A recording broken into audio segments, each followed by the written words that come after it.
Okay, boom, we're doing it. We're live for the July Rugby Muscle live Q&A. We are streaming live today, not just on the YouTube channel, but for the last time, I believe, ever we'll do this. We're streaming on the Facebook group. This Facebook group might not be closing down, but it's going to be a lot more inactive as we switch over to a Discord link. But we'll do with that next month. For this month, this is the July live Q&A. If you join us live, this is your chance to ask your questions and get your questions answered specific to you, directly to you, and where I can dive deep into the answers to really help you with your specific situation. We also, as always, have preloaded questions from the YouTube community page and from the Facebook group itself. Again, as I mentioned, as of next month, these questions will be pulled from the Discord link instead, and we will go that way. If you are eager to ask more questions, or if you're eager to get your training taken care of, rugby-muscle.com. If you want your training all completely taken care of year round, that's rugby-muscle.com/team. Or if you want one-on-one coaching where you can not just get me to answer your questions, but you get me to do basically everything for you. You'll find that at rugby-muscle.com/elite. Now, for those that are joining me live, again, this is your chance to ask any questions, so pop those in the comments below. Either on the Facebook or the YouTube, both will pop up here.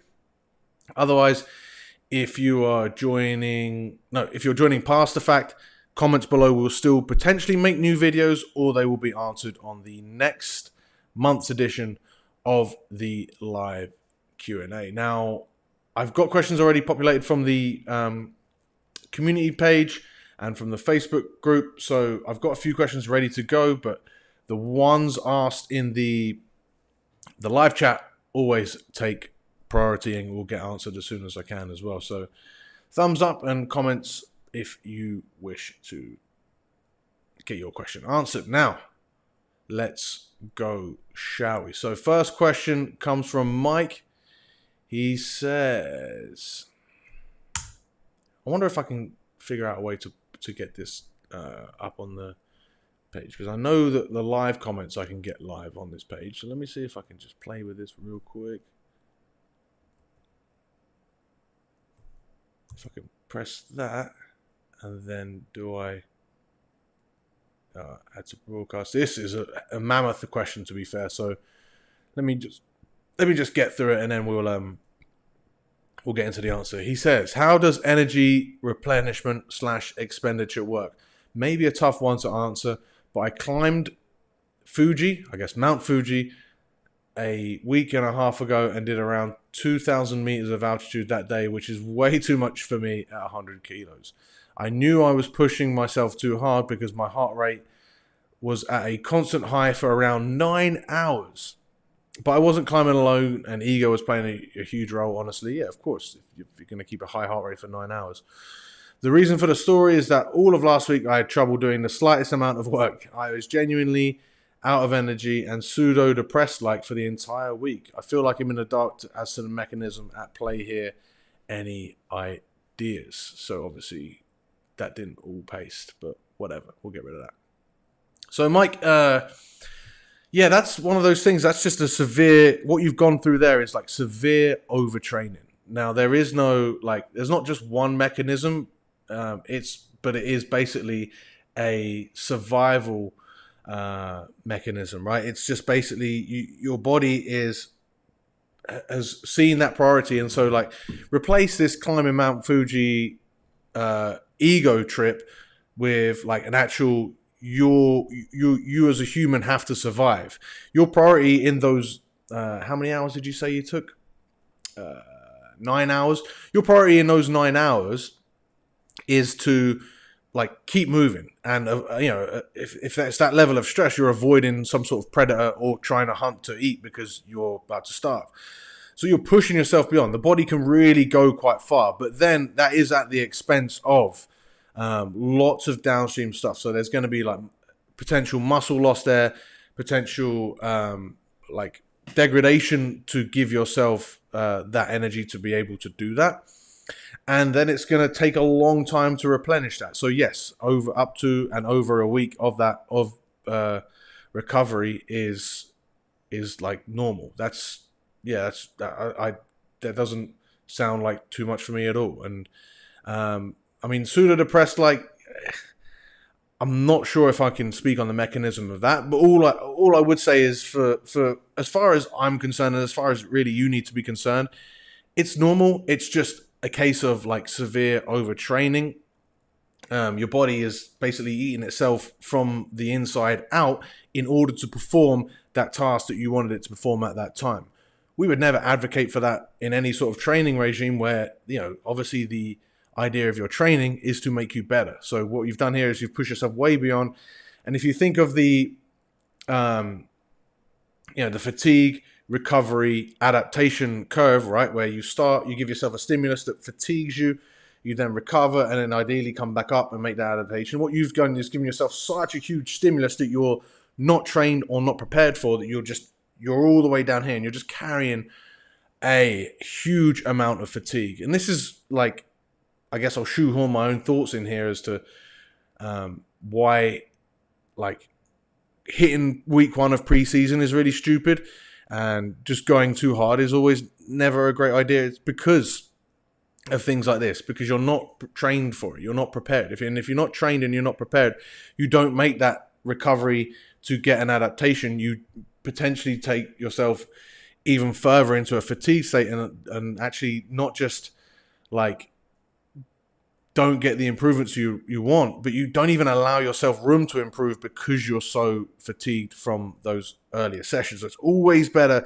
to build into sessions, particularly July time. A lot of you guys maybe not so much in the US, but I know that in the UK are starting out your pre-seasons, and building into preseason is always the way it should be done. Hitting week 1 hard is not the way it should be done. You need to be prepared for it so that you don't end up in a bad state for the rest of your preseason. You want to continually build momentum and get more and more trained, and then give yourself more and more stimulus as you're more and more prepared for that increased stimulus, and therefore that's how you get better. There's no sort of snapping into it. You could perform that, right? You can get through it, but what are the effects you're after? For Mike here, his effect was he wanted to get to the top of Fuji, I guess, and like show himself that he could do it, and he did that, and that's great. Whereas most people, for training, your objective is to get better. So make sure you're doing that.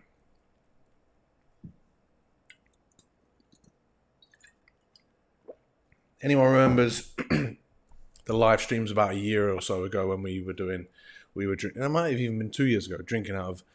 Water drank out of glass bottles is phenomenal. All right, next question. We're going from the live section here. How do I add this to the broadcast? I've started it. That's not how I add it to the broadcast. It's that. Boom. MC goes 3AZ. That's a hell of a name. He says, is there a minimum height for a flanker is supposed to be? No, absolutely not. Flankers can be... So this is something that speaks to me because I am 6'1". People will say, oh, you must be 6'3", because everyone always lies about their height. But I'm actually a solid 6'1". And when I was a younger player, quite a few times it was recommended to me that for people who said, oh, you should probably consider, if you want to play at the highest level or higher level as possible, you should consider playing hooker because you don't quite have the height for flanker. But at the end of the day, if you're dynamic enough, if you can make it work, you can like play whatever position you want and enjoy it. Save maybe being a 7-foot tall prop or a 5'5" lock. Maybe those aren't going to work. But outside of that, like Mike Phillips was a world-class scrum half at like 6'4". And then you've got Quagga Smith, who is under 6 foot and is a world-class 7 or 8. And there are a number of other players that aren't very tall. Particularly, I mean, if you look at England, they've got Sam Simmons. If you look at, well, actually all the French guys are huge, but Aussies always seem to crank out some guys. Obviously, Hooper isn't that big. and you've got loads of other players, and those are just examples to demonstrate the point that there is no minimum height. As a coach, you would have to factor that in if you're picking a shorter flanker on one, or shorter flanker or number 8. You might have to pick a taller flanker or number 8 to begin with to counteract that, just so that you can run a really effective lineout, or you can have a really dynamic lineout. There's lots of different options, but all of that is to say is that there's no. Well, firstly, there's no minimum height. Secondly, there's nothing that you can do to train for your height. And thirdly, if that's your position, I would just own it and make sure, as a shorter flanker, something that you must do is be really, really, really, really fit. You have to be just as fit as possible, be a terrier, go around the pitch, be everywhere, be at every single breakdown, be nice and fast so that you can get around the pitch, so you can be dynamic and you can prove yourself. People will still potentially try and put you at hooker, but if you want to play flanker, if you want to enjoy your rugby, that's where you want to play to enjoy your rugby. There is no minimum height that you have to be. You just have to be really, really fit. And that means being aerobically fit. That means reading the game really well so that you can get to the breakdowns properly. That means working on your speed and being dynamic around the pitch. And that also means potentially two different roads that you can go down is being really dynamic with your carry. So you're explosive and you can explode into contact and be a really dynamic carrier. Or you be a really smart carrier where you can sort of link the forwards and the backs, which is a lot of modern teams now will look to do that with they'll look to do a couple forwards that really play that link role well. And it can be any position. It can be prop to number 8, where you're that sort of pivot position where you can carry hard or you can link to the backs as well. So that would be my advice. There is no minimum height. Next question will go from the YouTube once again. Let's see. Luca. He asked this nice and early, so let me comment that. Let's see if I can throw it up here on the YouTube.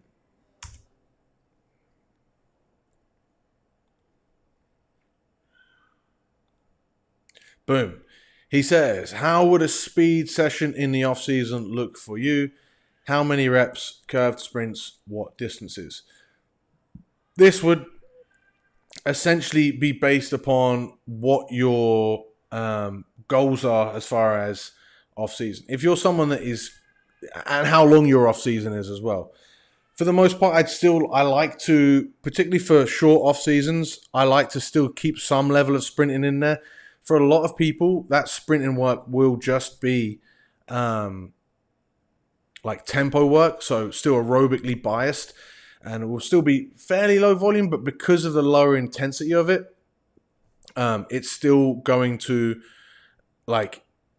be able to be incorporated through your week on low intensity days and be really effective, because you're dedicating a lot more time to working on your technique. And you can do that as far as agility. You can do curved sprints.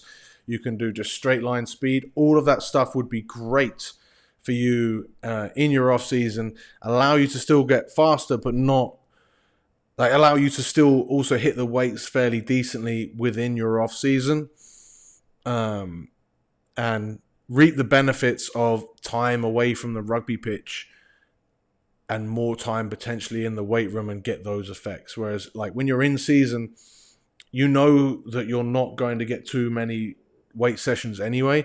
So you can always go a little bit lower on the volume, really deprioritize, not saying that it's not a goal or something that you're not working on, but it's not the big priority. You deprioritize the weight stuff, and then you can really hammer home the sprint work before your rugby sessions, since you're already going to the field. Now, some people can absolutely do no sprinting during their off season. Especially if it's a long off season, there'll be months where they might go without any sort of sprinting, and that would be fine. And in fact, that would be welcomed, because they just need the recovery, they need the time off, and they might be carrying niggly injuries and stuff.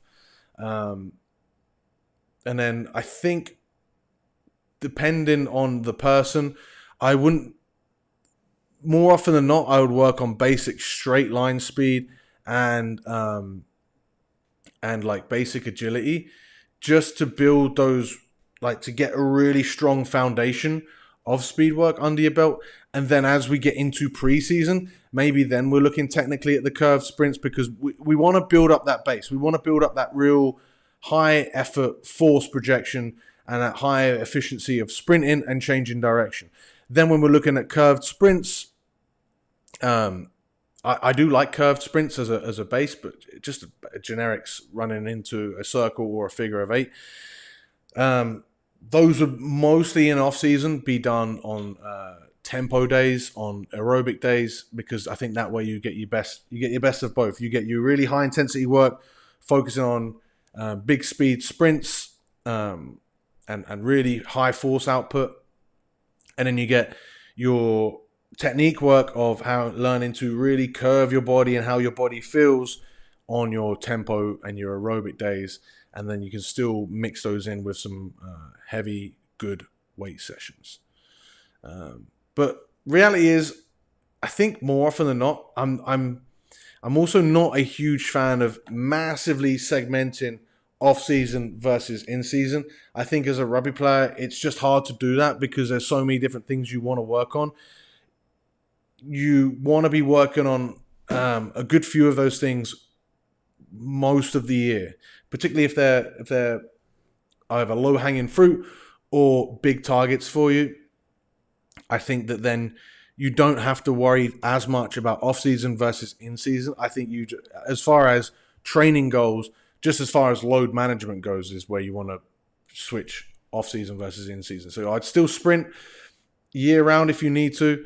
I'd still sprint in-season if you need to. I'd still lift weights in-season. I wouldn't treat them too differently from that standpoint. I treat them differently as far as, like, you can just add in 1 to 2 more sessions in the off-season and get away with it. Next question. Thumbs up if you're joining us live. I see people on the YouTube channel, which is always great. Thumbs up for this little setup with the pink light behind me. We'll be doing more YouTube videos with this new lighting setup. I'm quite happy with it. Quite happy with how Ecamm is evolving here. Next question.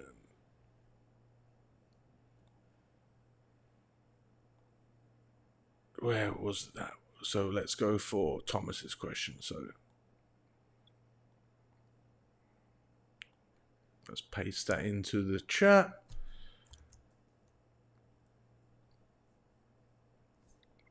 I think this isn't going to completely go into the broadcast as well. Or if I can do, let's see if I can make this bigger. Boom, boom, boom, boom.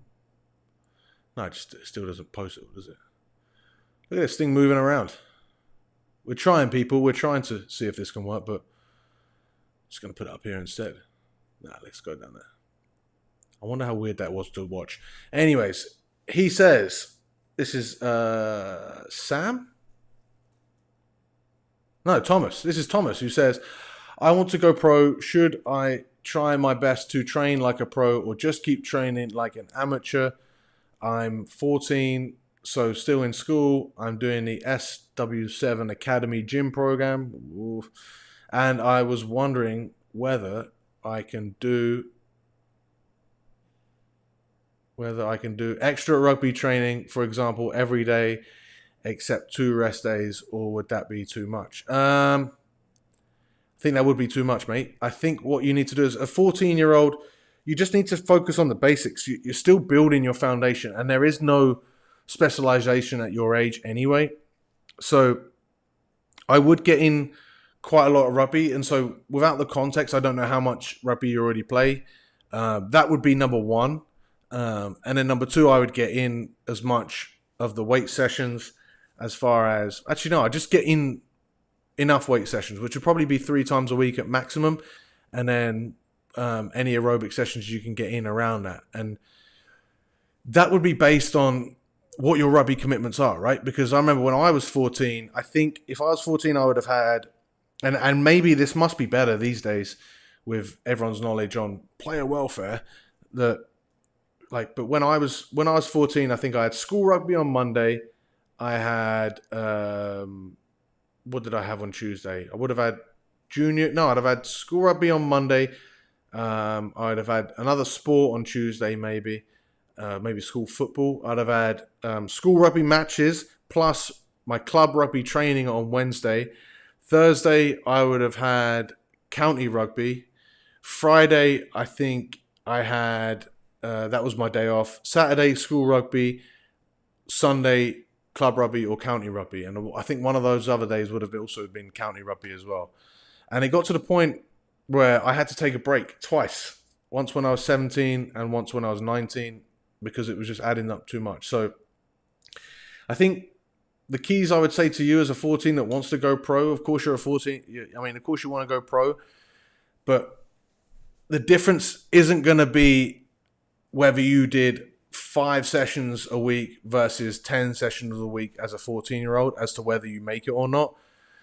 People don't want to hear that. They want to hear that they want to work harder and harder and harder, but that's just not how it works. With that all being said, you can make massive progress on just 3 sessions a week.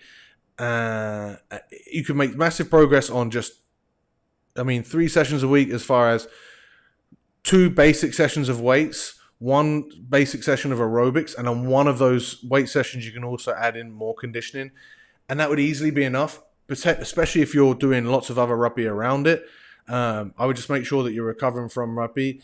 If there are some level of weaknesses that you have, right, such as you're not strong in a tackle or your left-hand pass sucks or something like that, I would just spend 10 minutes before one of your rugby sessions and go and train and go and do those skills. I wouldn't worry about too much else. Yes, you can do extra speed work. Yes, you can do extra condition work on top of that. Is that going to make a huge difference in the long run? Maybe. It might do. But it might also burn you out. So I want to make sure that you're not consistently getting yourself knackered. So I like the fact that you said 2 off days. However, if you're suggesting that you go Monday to Friday and then just 2 days off, that's not going to cut it. That's not. You would much rather go Monday, Tuesday, Wednesday, take Thursday off, and then go Friday, Saturday, and then take Sunday off, or however it would be. 3 days on, 1 day off, 2 days on, 1 day off, and that's how I would play it. Or potentially, that's how I would do it. No potentially of anything else. And I'd make sure that I structured your intense days together. So if you've got an intense weight session, ideally that's going to be on the same day as your intense training, just so that you've got a full day of recovery. Even if you've got like some skill work or aerobic work on that light day, that's still going to be better than stacking heavy weights, rugby training, heavy weights, rugby training, and you've got no time to rest. I think that makes sense. Shout out to everyone joining us live still on the YouTube channel. We are how many minutes in? 23. I reckon we can finish this in 40 minutes. Got a couple more questions. I think I'm going to be doing a video previewing the World Cup if there's any interest for that, because I am pumped. Don't know about you guys. You guys pumped for the World Cup coming up? It's sort of come out of nowhere in a weird way, I think. Like it just seems not that long ago that we were stuck in a pandemic, and it seems like the last World Cup wasn't even that long ago. But it's going to be intense. Shout out to you Americans who are now going to be supporting England, or probably France, because you guys didn't make it. Thomas C. also says he has another part to his question. I didn't notice this. Do apologise, Thomas. Let's see. He says,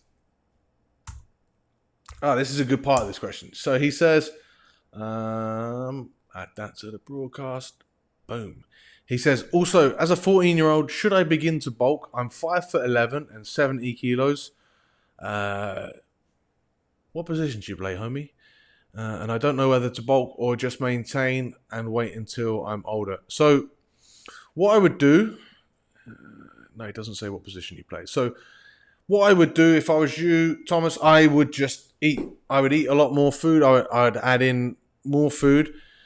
Ideally, I would track your calories. I would sign up to MyFitnessPal or MacroFactor, and I would figure out how many calories I'm having, and then I'd add to that. Um, well, or I'd even go to Precision Nutrition and type. Or actually, what am I talking about? I'd go to. Let me find our website that's got it. I have my own macro calculator that you can download to figure out how many calories you should be taking up. Let me see. I should know the address off by heart, but I believe it's rugby-muscle.com/macros. And you'll be able to download. Boom. Yeah, it is. It's right there. rugby-muscle.com/macros. And you can download your free macro calculator so that you know how many calories as a baseline you should probably be eating per day. I then take my weight every morning. I still do. It's what I do. I wake up every day, go to the bathroom, step on the scale, I record it. Over time, you're going to notice a trend. Are you slowly going up? Because you do want to slowly be going up. If you want to be 80 kilos or 85 kilos, let's say you want to be 85 kilos in a year's time, that means you want to be gaining 1.25 kilos per month, right? So that's not a whole lot. That's not what I would consider a bulk.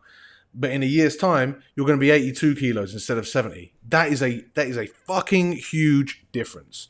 And so that's why it's quite important to be like precise with your calories, because if you overdo it and you add 5 kilos in a month, you're then going to be wasting your time that you should be eating a fuck ton and gaining muscle slowly and gaining strength slowly and fueling yourself.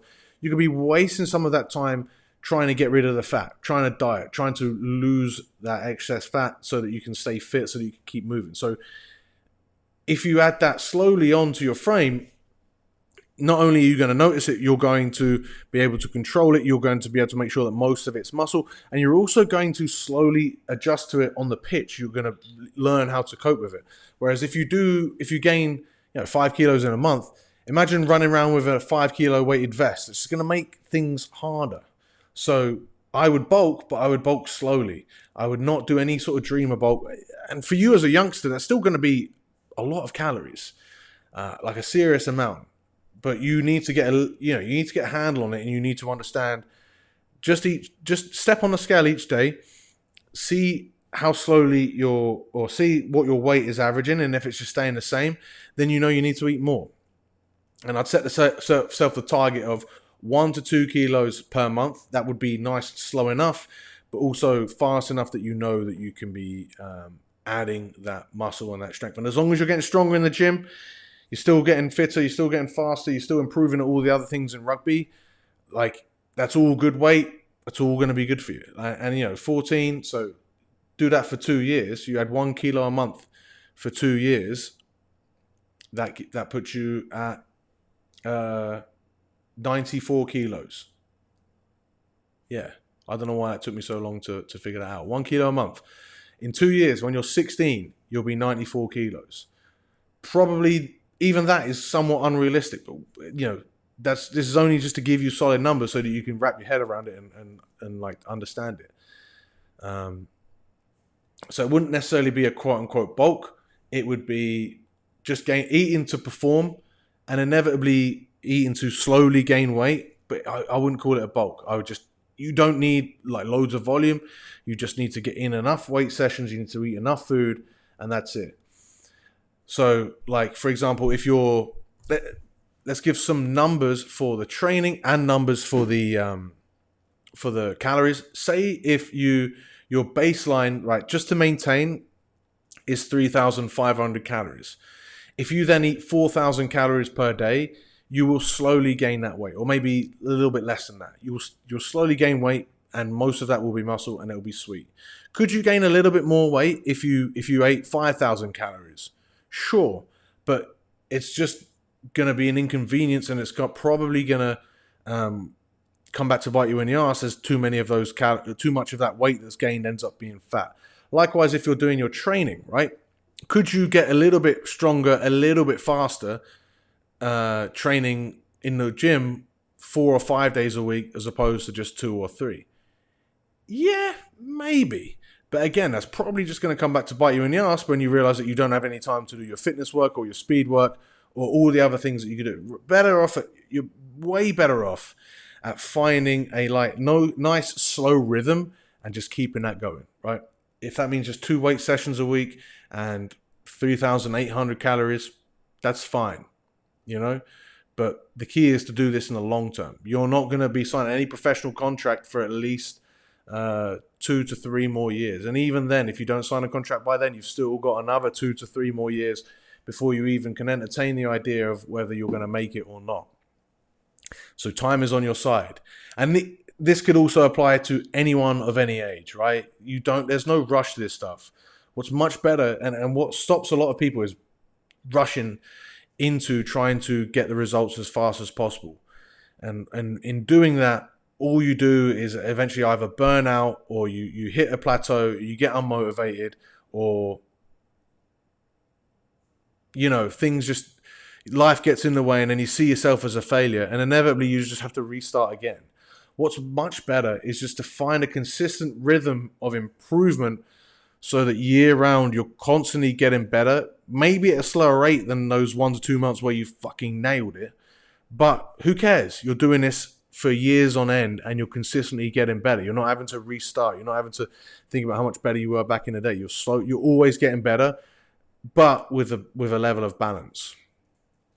And I should probably plug Team Rugby Muscle to help you in doing that. rugby-muscle.com/team is a year-round program, 2 to 3, I think sometimes 4 weight sessions a week at most, 1 to 2 conditioning sessions, occasional speed or power session thrown in there, and adjustments for in-season or off-season as far as the volume goes, and complete guidance through that program. I think we have our last question. If we don't have any more questions on the live feed, I don't think, unless this is not pulling them up. I will take my last swig from this.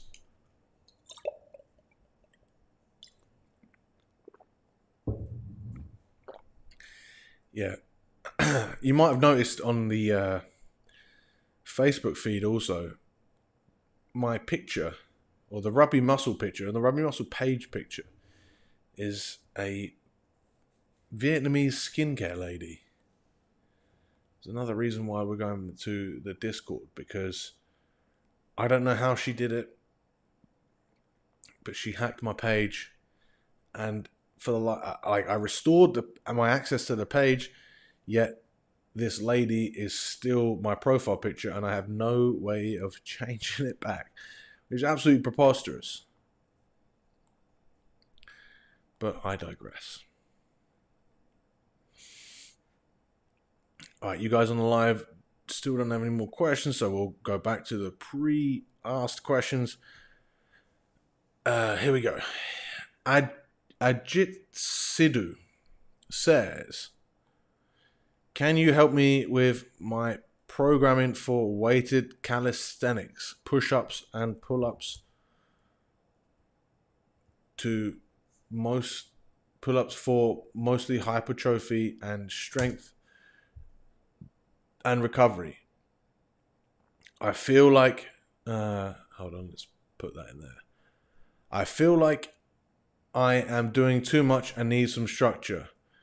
Please also do one on how to improve recovery. I have muscle soreness, trouble sleeping and winding down. Well, if that's the case, you're doing too much. There's no improve. If you're go back to the start of this live Q&A, listen to what I said about Mike's overdoing it for a purpose. You're doing weighted calisthenics in order to get stronger, right? And build muscle. If you're doing it so much that you can't sleep because you're overtrained, you're missing the forest through the trees. You're doing this stuff to get better. Yet because you're doing so much of this stuff, you can't get better because you're doing too much. So step back. I would do, so if it's weighted calisthenics, weighted dips are quite rough on the shoulder, but we'll just use this like any other exercise, right?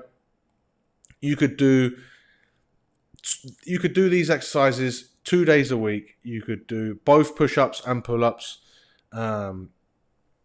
and that would be fine. Like, but I would treat it like any other exercise where if you're doing it for strength, you would slowly decrease volume and decrease the reps and add weight week on week on week. So you could, for traditional strength training, for a big strength focus would be to, you can either keep the reps static or the sets static, or you can or increase the amount of sets, and you're going to lower the amount of reps that you're doing because you're continually increasing the weight.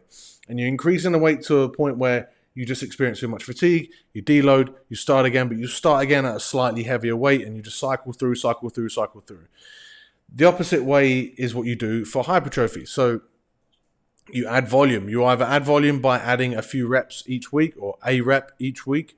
Until you can't do that anymore, then you potentially slowly add weight to the bar. There's so many different ways to do it. I don't know why I said it like there's just one way. The point is, week on week, for a period of 4 to 6 to 8 weeks, you're going to see if you can keep adding reps. And if you're working within a certain rep range, say you're doing 5, your rep range is 5 to 7. Maybe when you get to 7 reps, there's so many different ways you can do this. I don't know why I'm trying to explain all of programming to you here. There are so many different ways. You can either add sets. No, see, I'm so now I'm sort of flustered and thrown off. Let me go again. Okay. Firstly, you can add weight to the bar each week or over time. So say you're doing sets of 5, right? You're doing sets of 5 repetitions. Maybe it's 3 sets of 5 repetitions, or it's 5 sets of 5 repetitions. You do 20 kilos weighted push-ups week 1. Week 2, you do 22.5. It's another set of 5 repetitions. You nail that, you go to week 3. You do another set of 5 repetitions, but this time at 25 kilos. And you keep adding weight until you can no longer add weight. You then deload. If you deload after 4 to 8 weeks to 10 weeks and you stop seeing progress, and then you restart again at a little bit heavier, so maybe you start on 22.5. But what sometimes happens is, as you get more and more advanced, maybe you cannot add weight to that every single week. So what you then do is you can either stick with it and maybe add weight every 2 weeks and acknowledge that that's absolutely fine, because sometimes strength takes longer to actually manifest. Or what you can do is take that lighter weight or take that same weight and do 1 extra rep, and then over time again add a little bit more weight. There are advanced ways where you can force add in weight. So maybe you just, as standard, you don't have necessarily a rep target or a rep goal as in you have to do 5 reps. Maybe you have a range of reps that you need to hit. So between 5 to 7 or 3 to 7. And once you hit that top end, then you add weight. Or you can do, there's loads of different. So those are just a few examples of ways that you can progress. I would suggest just taking your time with it. I'd make sure that your form is crystal clear and that you can replicate perfect form. You're not adding weight, particularly on weighted calisthenic movements. It can become very tempting to add weight, and then on weighted pull-ups you start swimming up to the bar, and you're not doing very good ones. Or weighted dips, you sort of you're down, and then you're hiking yourself up using your hips. Whoa, that camera just did a strange reaction. So you could do those different. So you would avoid doing those sort of mistakes. As far as recovery, again, though that should be done probably 2 times a week at most, and that way you've got more room to improve. Doing more than twice a week isn't going to be better. Doing once a week might not necessarily be worse. It might be worth doing 1 day a week of heavy, depending on everything else that you've got going on. It could be 1 day a week of the heavy weighted calisthenics, and then 1 day a week of light, getting the pump work in, where you're doing, lots and lots of reps, 10 to 20 to 30 to whatever reps of push-ups and pull-ups. And that way you're getting blood flow in, you're getting a lot of volume in, but you're not fatiguing yourself anywhere near as much. And that's how I'd improve it. There is no one way to improve it. There's just whatever you're doing right now is too much. And I need more context. The fact that I've got no context has sort of thrown me for a loop. So I sort of a little bit all over the place with that answer. I do apologize. But for the recovery, the main thing that you have to focus on for recovery is going to be, for you, adequate training volume. If you do too much, if anything, you would err on the caution of doing not enough. And if you're getting better, who gives a fuck that it's not as much as you could possibly do and still continue to get better? You're getting better. Always take gains when there are gains to be had. Okay? If you're getting better, that's a victory. You don't have to worry about, how can I get even better, even faster? This is a long game we're playing here with strength and conditioning, particularly for rugby, because we've got so many different areas that we're trying to improve. The longer we can continually get better, the better we're going to be in the long term, and the better rugby players we're going to be, because we can do it on less and allow ourselves all the other areas to improve. Okay? And if you have trouble sleeping and trouble winding down, I would suggest dedicating some time to doing that. Just giving yourself that much more time. So whether that means like training less helps you do that, or whether that means actually scheduling it in that, 1 to 2 hours before bed, you stop working, you stop studying, you stop doing stressful things. You maybe wind down and watch some TV. You could do loads of different things to allow you to relax, to allow you to wind down and then therefore sleep better. But obviously that has to be improved if you're going to get better at this stuff. If you're going to make gains, sleep is a huge priority. Number one, though, is adequate training volume. Closely next to it is sleep and enough food. So the only thing I haven't touched on here as far as important recovery tips go is making sure that you're eating enough food. If you find that you are only doing 2 sessions a week and it's not that high volume, maybe you're only doing 3 sets each session, log your food, see how much you're eating, because potentially you're not eating enough food. And if you're not eating enough food, it doesn't matter how well you sleep or how perfectly your training program is set out, you're making things really difficult for yourself. So get to eating. rugby-muscle.com/macros to get your macros. Yeah. And also, why not? We're here. If you want your programming properly sorted out for you, we don't do weighted push-up. We do some weighted push-ups, but mostly it's going to be bench press. But you can always switch that out. We have a lot of focus on, as part of our strength movement, on weighted pull-ups. So you can find that at rugby-muscle.com/team to join up and see inevitable progress year-round as a rugby player. I'd like to thank everyone for joining us on that live feed. I'd like to thank MC Goes 3Z for asking the question on the live feed. I'd like to thank everyone else for asking those questions. I thank you all for joining me, and you, listener, who has listened either on the podcasts or watching after the fact on the YouTube. Thank you for joining me for the whole of this podcast. Give it a thumbs up. That really does help. Let me know any questions that you have in the comments below. And if you don't have any questions, just pop a comment below anyway, for the vibes, for the algorithm, to make yourself feel better because you helped old TJ out on the Rugby Muscle feed today. Do I have anything else? Spotify, 5 stars if you haven't done that, and if you've made it to the end. We are nailing those 5 stars on Spotify, so I do really appreciate it. Hit subscribe if you're new, if you haven't done that. If you haven't hit subscribe on both Spotify and YouTube, man, it's easy gains right there. Do that. Look out for the Discord that is going to be coming your way. If you're in the Rugby Muscle Athletes Facebook page, you'll see that come up. If you are on the emails, which you can sign up for at rugby-muscle.com rugby-muscle.com. You'll sign up for the 14-day launch pad and you'll be added to our emails. Or if you just get your macros, you'll be getting our emails as well. And that way you can get into our Discord. Got 30 seconds to wrap this up, because that will put me within 45 minutes. I'll wait for whoever's watching on this live to give this video a thumbs up. I think maybe they already have done. You know what? I'm going to go. Thank you guys so much for joining. I'll see you in the next one.